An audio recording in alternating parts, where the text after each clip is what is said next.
Good morning. It's Mike Lynch with AmeriFirst Financial, and it's time for your Monday morning mortgage update for the week of July the 19th. Happy Monday. Hope everybody had a great weekend. Another hot one in Northern California. Gayle and I just spent the weekends trying to stay as cool as possible. Had some dinner with some friends, had a great weekend. Okay, so what's happening in the market and what happened last week? Last week, we saw rates end the week the same way they started. A lot of volatility in the middle of the week, but really no change. Kind of interesting because we had some amazing news last week that really should have drove rates up. Two things that came out: increased inflation and increased retail sales. So why is inflation bad for mortgage rates? We've talked about this. So let's say that you have $1 million in bonds at a 4% rate and inflation's 1%. You get a 3% rate of return. Pretty straightforward. Now, let's say that you have $1 million in bonds and your yield or your rate's 4%, but now inflation's 3%. Now you get a 1% rate of return. So when that inflation rises, the yield on the bonds rise or the rates rise, and that drives those mortgage rates up. Retail sales, if they're up, that means people are spending money, people are out buying things. That's great for the economy, and that means that money will flow from the safer bond market into the stock market because everybody has confidence. Well, those two things should have absolutely increased mortgage rates, and they didn't, because the Fed came out and basically said, you know what, we really don't care where inflation is. We're a little concerned about the economy, even though retail sales look great.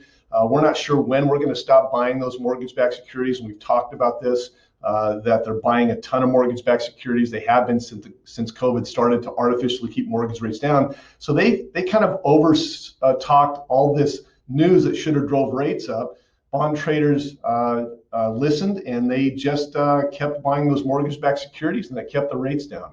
So what are we looking at this week? What are the three things? We're looking at central banks, we're looking at economic reports, and we're looking at COVID. Boy, we haven't seen COVID as one of our three things for a while, but it's back. So let's talk about central banks. We'll hear from a few central banks overseas, the ECB, the European Central Bank, and the Bank of China. Why does this matter? Well, we're a global economy, as we all know, and so what major economies on the other side of the world do affect us, and we affect them. So the ECB in China, they're going to be announcing their interest rate policies. We don't expect any changes, but gosh, if something does change that is unexpected, then we'll definitely, it has the ability to move those mortgage rates. The other thing about central banks is our own federal members, Federal Reserve members, are in a blackout, a media blackout period this week because the Fed meeting's coming up in a few weeks, and so they can't talk about economic policies or interest rates or give their opinion. Why does that matter?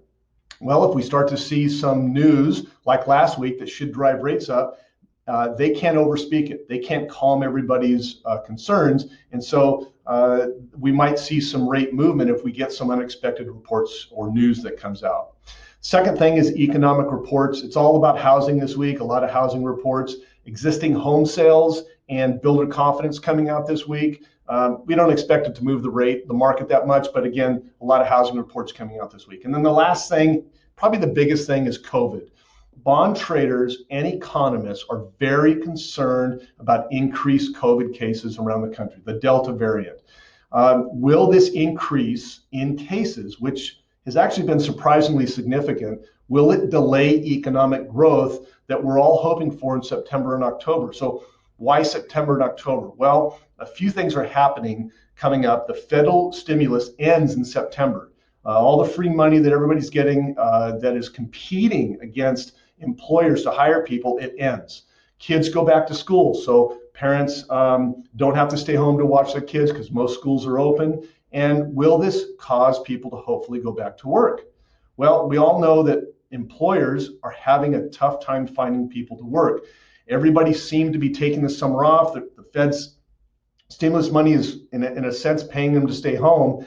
And we really cannot have true economic growth until businesses grow. And businesses can't grow if they can't produce things, and they can't produce things, they don't have enough people to hire to produce the stuff or serve their clients. So if we have great economic growth, that means the economy is doing well, mortgage rates will go up. If we have stagnated or delayed economic growth, that means rates will stay low. So this COVID, this the new cases of COVID really has the ability to delay that economic growth and possibly keep those rates down. Favorable for mortgage rates, favorable to the bond market, not great for the economy. So we got a volatile week this week. We don't really expect much change to rates.